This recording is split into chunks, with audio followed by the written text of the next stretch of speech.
ng mundong ito, ako'y gulong-gulo.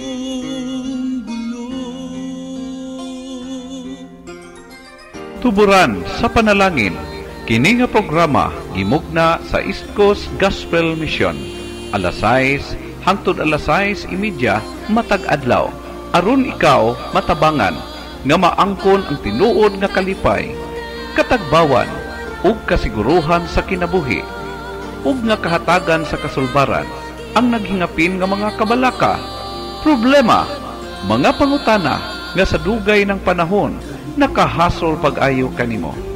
Busa paminaw ug sa Dios ikaw panalanginan. Maayong adlaw sa tanan, salamat sa Dios sa higayon ug oportunidad nga ani kanato karon nga makapadayon kita sa atong bulaton bisan pa man sa atong panahon o sa tempo, no? Nga na ang kusog ang ulan, pero salamat sa Dios kay gitugutan kita sa Dios nga makahimo kita padayon ining bulaton. Magaadto kita sa ato nga pagtungyan diha sa Ginoo sa pagpangamuyo. Gamahanan og Dios nga langitnon, salamat yun kayo sa oportunidad once again nga maghihatag nga makahimo kami sa pagbasa o pagpamalandong na usab sa balaan nimong pulong.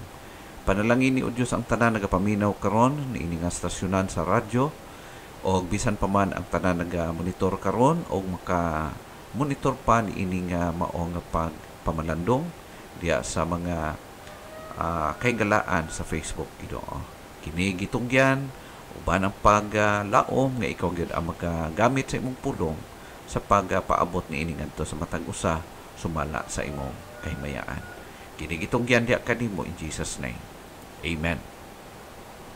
Salamat kay bisan sa ato ang panahon karon makahimo kita padayon sa pagbuhat niini nga ato nga pagpamalandong, no? So nagapadayon kita sa pagtan-aw karon sa usa ka anindot kaayong libro dinhi sa Ephesians. Niya kita sa Ephesians chapter 4 verse 7 down to verse number 10. Wherein continuation sa atong napamalandungan nga tun-an sa milabay nga mga higayon ang pagdasig ni Apostol Pablo, paghagit niya sa tanan nga mga magtutuo nga magkinabuhi nga haom gayod sa pagtawag sa Dios kanato, no? We must live appropriately with our calling. Now, o gato nga nasugdan ang pagtan-aw kung paano magkinabuhi kita appropriately with our calling. Basahon na to ang atong passage ng pamalandungan karon. But unto everyone of us is given grace according to the measure of the gift of Christ. Wherefore, he saith, when he ascended up on high, he led captivity captive, and gave gifts unto men. Now that he ascended, what is it but that he also descended first into the lower parts of the earth?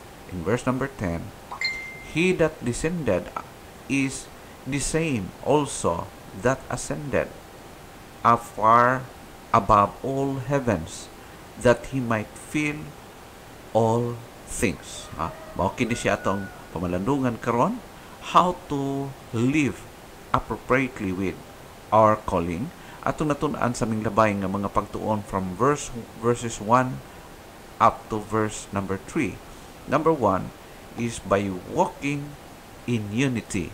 Ang paglakaw diha sa pagpakighiusa usa sa butang nga ginadisenyo sa Ginoo ingon nga usa sa lawas diha ni Kristo. By walking in unity, mahudiyo or madili hudiyo, sa dihang ikaw mutuo o mutugyan sa imong kinabuhi kay Kristo, kinahanglan nga maglakaw kita sa panaghiusa. Unsa man ang hiusahan, mao ang pagtrabaho, paghuman sa gibilin sa Dios nga buluhaton alang sa iyang lawas, mao ang pagpaabot sa pulong niya ngadto sa tanang katawhan sa pagsunod hangtod mahuman kini. Then ikaduha, by preserving unity. Dili lang ang pag himo sa pagpanaghiusa, but ang pagpreserbar ni ini, ang pag-amping ni ini, nga ang napundar nga pagkahiusa dili maguba, no? Kay nga naman there are tendencies nga sa pagsugod naa ay unity, pero kalaunan later on mo abot yun ang mga factions, whether we like it or not. So ang responsibilidad sa matag usa is to preserve that unity. Kinahanglan matag usa magamping, mutabang sa pagpreserbar ni anang panaghiusa. Kay ganuman pag maguba ka na, dako kay apekto, no, sa matag usa, o of course apektuhan pod ang paghimo nato sa trabaho sa gina-expect kanato sa Ginoo. Og ang ikatulong atong tan-awon karon, by yielding the Holy Spirit's influence. Okay? Pinaagi sa pagsunod, ang pag-allow sa balaang espiritu nga mag-influensya kanato ang pagsunod ni ana. Ang balaang espiritu kanunay siya naa sa ginahimo sa atong kinabuhi, ug gusto ang Dios nga mo-yield kita, mo-obey kita, mutuman kita, muguwid kita sa influence sa balaan nga espiritu. Mao kini atong tutukan sa pagkakaron. Mao kini ang gi-explain kanato ni Apostol Pablo, ang ginatawag nga means by which we can preserve unity, no? Mao kini ang focus ni Apostol Pablo, unsa ang mga pamaagi nga ma-preserve kini. Now, by yielding. Isa lang, by yielding. But pasabot, being soft, being elastic, flexible to the purpose and working of the Holy Spirit. Mu-obey kita, mu-yield kita, no? Mahimo kita nga kana bitawng dali ra kitang dalon, dali ra kitang mutuman, maging flexible kita sa mga trabaho sa Holy Spirit. Ang buot ipabuhat sa Ginoo kanato nga dali ra kita mosunod, no? Dili kita gahian mosunod. That is applying or using God-given abilities in fulfilling our very own responsibilities. Hinumdum mo na ito igala nga bawat usa sa atoa, kada isa sa atoa na atay specific na responsibilidad bilang Kristohanon, bilang sakop sa lawas ni Kristo. Kung unsa man kana nga responsibilidad, kana makakontribute sa kabuuhan nga ang fulfillment ni ana mao ang mapadali ang trabaho nga gusto sa Dios nga atong himuon. So mao kana atong makita in verse 7. But unto everyone of us is given grace according to the measure of the gift of Christ. Okay? Na ato makita who's given, kinsa ang gitagaan ni anak nga maong gasa? Everyone. Every Christian or every believer. Ang tinuod nga Kristohanon, ang tinuod nga magtotoo, sigurado nga naa siya ni ining maong gasa. Kay ganuman, sumala sa verse 7, unto every one of us is given grace. Naghatag ang Dios og grasya sa matag usa. Ang walay gasa ni ini dili tinuod ng Kristohanon. Mao kana ang klaro.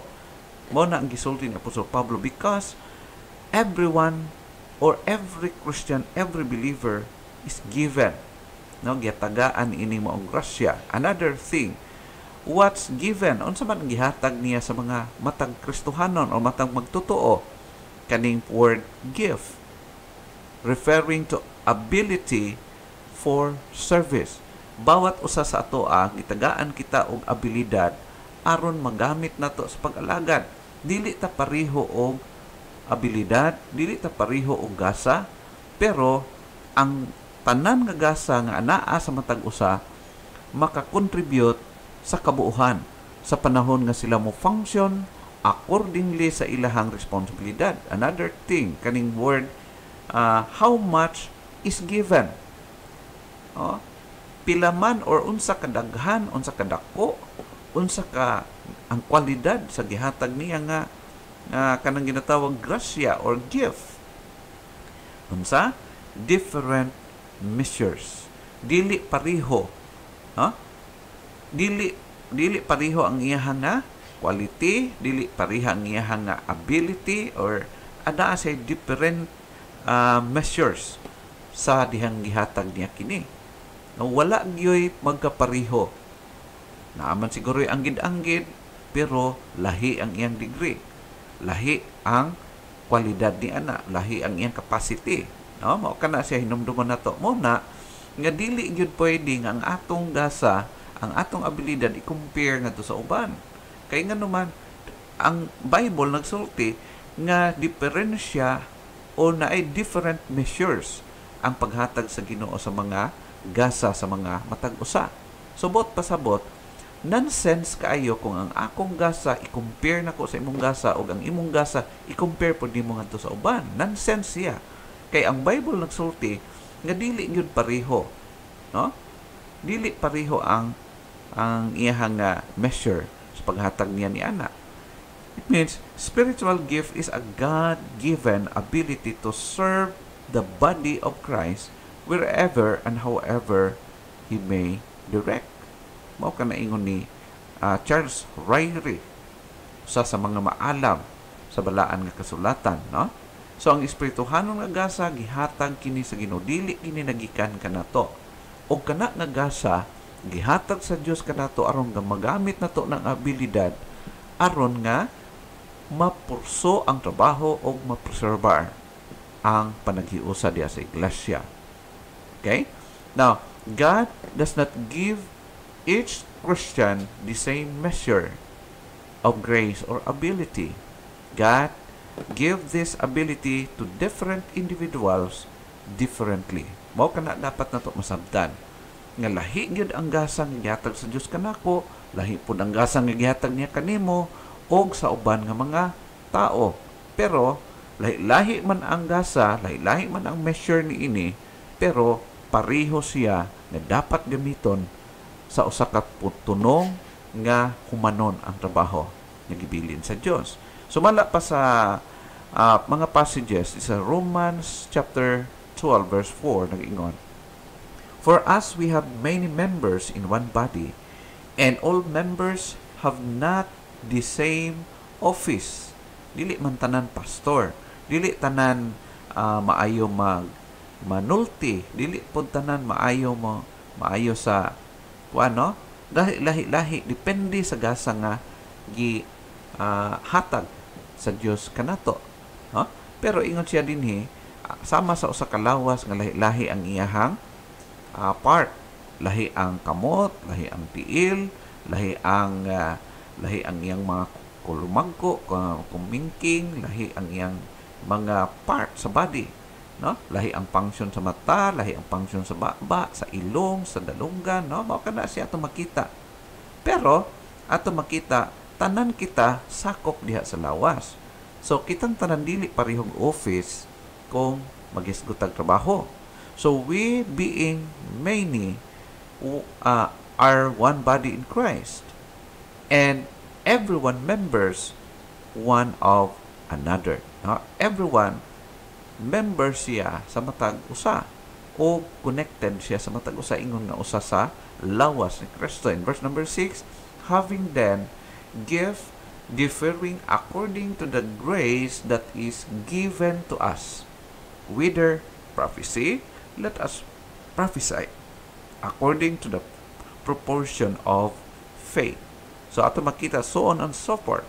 Ato makita diha gala that God does not give each Christian the same measure of grace or ability. He gives ability to different individuals differently.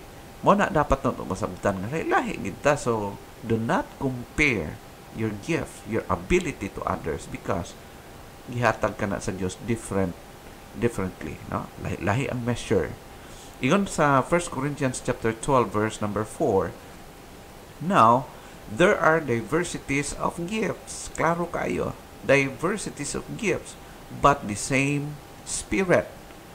and there are differences of administrations, but the same Lord. Pareho ang Ginoo nga naghatag, pero ang gihatag niya lahi-lahi. Ingat sa verse 6, and there are diversities of operations, but it is the same God which worketh all in all. Ato makita nga ang Dios nahigugma siya og diversities.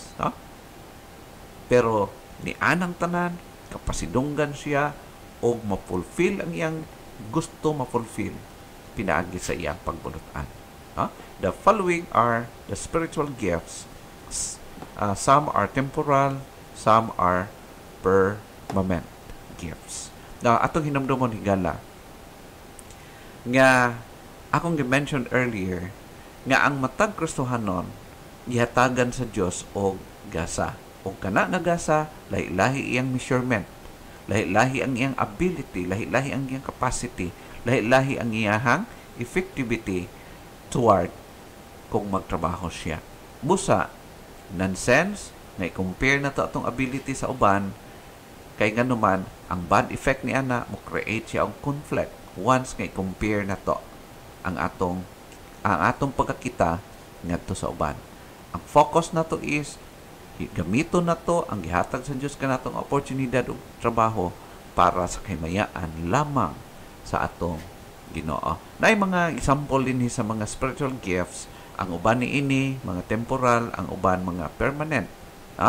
So wala na ko kini siya gi-classify, pero ipakita ko lang sa inyo ang mga gasa.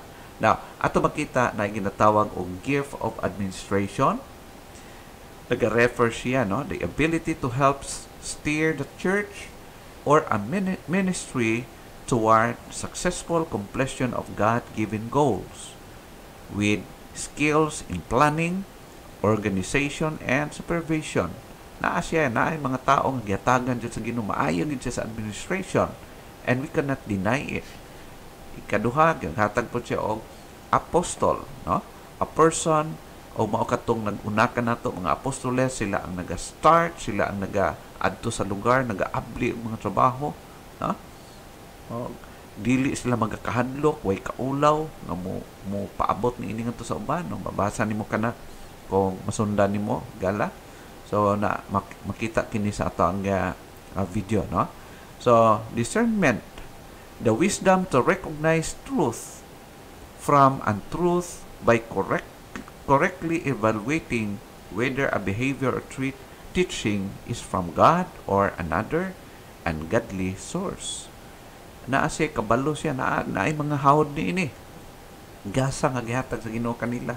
Naay uban nga di you can discern, Lahi-lahi ang atong quality. Evangelism, naay mga tao nga gasahan sa Ginoo, nga tawag gift of evangelism. The ability to successfully communicate the message of the gospel, especially to non-believers. Once nga siyang mo-share sa gospel, dali rin yun kay makasabot ang sharean. Makadawat kay Kristo, magtugyan sa kinabuhi kay Kristo.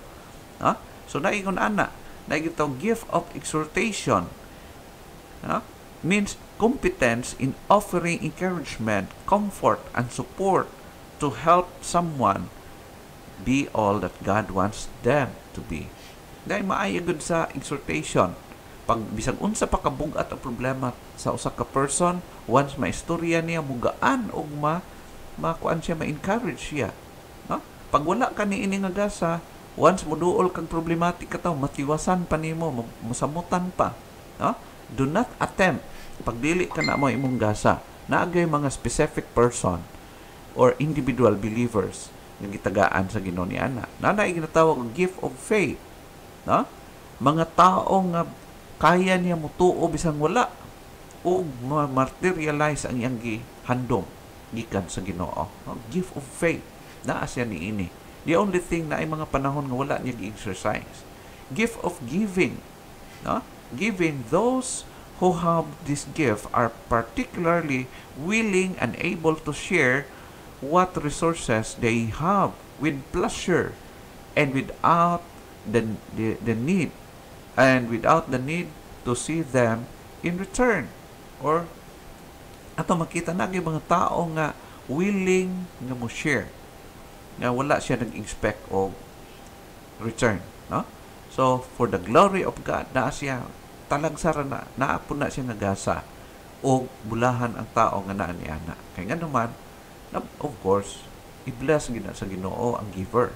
Mao nga na ang kay unsa may yang ihatag kung di siya tagaan sa Ginoo, no?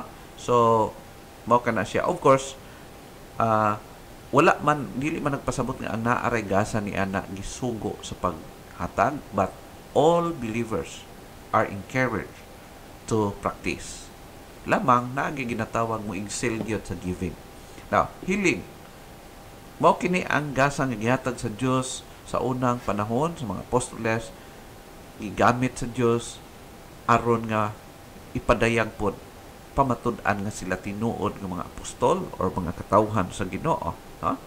So, capability used by God to restore others, be that physically, emotionally, mentally, or spiritually.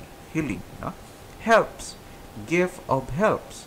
Someone with this gift is able to support or assist members of the body of Christ so that they may be free to minister to others.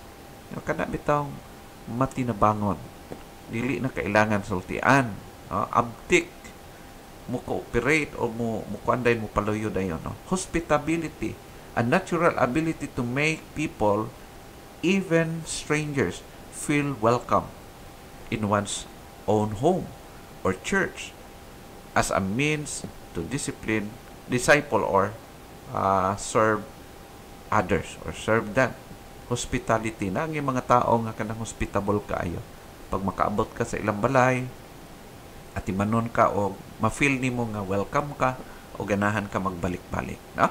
So pag makaanha sa iyang balay, ganahan jud magbalik o mulakaw nga malipayon, mubalik, gusto pod mubalik mubalik sa sunod nga mga panahon, no? Then knowledge, na ni kini nga gift gihatag sa Ginoo. This is the gift of someone who actively pursues knowledge to the Bible. This person may also enjoy analyzing biblical data. Napon ni sila, mga bright, mga maayong mga talas o mga paghuna-huna o mga pangutok, no? Naakin ni sila. Now, di lang kana gift of leadership, usa kini siya ka gasa nga gihatag sa Dios sa tao nga nagit siya strong leadership. Once mag-lead siya, mamobilize niya, mamove niya ang grupo. The gift of mercy, kanang pagkamaluluyon, no? Makakita din siya ni anang naa sa suffering. Capacity kini. This is the defining trait of a person with great sensitivity for those who are suffering. Bisan pagwa nagsulti ang person, ma-detect niya nga kana nga tao kailangan jud nga ma-assist, no? So kan kani precious pud ni kayo nga gasa, gift of mercy or gift of prophecy. And mao kini ang mga gasa gihatag sa Dios sa iyang mga apostoles, no? During sa time sa early church, katong panahon nga wa pa nahuman og sulat ang Bible, kini ana agyod, no? Sa kay Apostle Pablo, sa kay John, sa Book of Revelation, oning nasulat nila ang mga isulti nila ang mga coming events. Mao kini siya. Now, pag nakumpleto na ang Bible higala, wala na kini siya nga gasa. Nakumpleto na ang Bible, di naman pwede dagdagan ang Bible. Naalay uban nga gitagaan sa Dios og gift of knowledge nga once nga mabasa nila, ma-interpret nila correctly, naapoy mga false. Pero ang gihatagan sa Dios og gasa katong tinuod ng mga Christians. Okay? Gift of serving, a talent for identifying tasks needed for the body of Christ and using ability, resources to get the job done. Gift of serving. Bisan asa nga aspect siya, kabalo gyud siya kung unsa asa siya mopasok, mutabang sa trabaho, dili magpagubot sa trabaho, but mutabang, mo assist, no? So mao kana siya ang ilhanan, makita nato nga gihatagan siya ni ana nga gasa. O another gasa, temporal gift nga gisulti, speaking in tongues in the New Testament, especially in the book of Acts, no? During that time, di pa sila kabalo mosulti sila yung pinulungan. It was the Holy Spirit nga nag-enable kanila makasulti og laing pinulungan na aron makasabot ang crowd in Acts chapter 2. Now, ato makita nga gihatag kana sa Ginoo as temporal gift in the New Testament. No? Then, gift of teaching. The skill to teach from the Bible and communicate it effectively for the understanding and spiritual growth of others. Hawd mo tudlo, no? So kanang pag siyang mo tudlo, ang mga estudyante makasabot yun, dali maka-absorb sa ginatudlo. Kay naay gifted ang ilang teacher sa teaching. Of course, we are all commanded by God to teach others. Pero, naag yung mga gifted. No? Anak na siya ang realidad. Then, gift of wisdom. The gift of being able to sort through facts and data to discover what needs to be done for the church. Naakinig-hatag kini sa Ginoo. Now, ato makita igala nga ang Dios naghatag ni aning nagkadaiyang nga mga gasa diha sa iglesia or sa matag individual differently. Naghatag siya diversity. O kanang tanan gihatag niya for one purpose, nga humanon ang iyang trabaho. Gift, remember this, gift are not toys to play with. They are tools to build with. And if they are not used in love, they become weapons to fight with. Mao ning bantayanan sa mga gifted. Kay once nga gitagaan siya niini, may tendensiya pag walay gugba, walay mawala out of track gani siya sa paggamit siyang ability, mahimo siyang gamit ang iyang ability nga makig-away sa uban nga mas lower sa iyaha og capacity. So kailangan din ang gugma o pagkamapainumsanon, humbleness. Whatever gift you may have now, just use it humbly for the glory of your God. Okay? So mao kana siya atong timan-an, because Christ, ang pagkamatay ni Kristo, his death, he gained the victory over sin. He is in position to rule over all. He is now heading and ruling over his church. Remember, above di ining tanan, kanatong tanan, ana ang Dios nga maoy nagmugna tag-iya sa tanang gasa.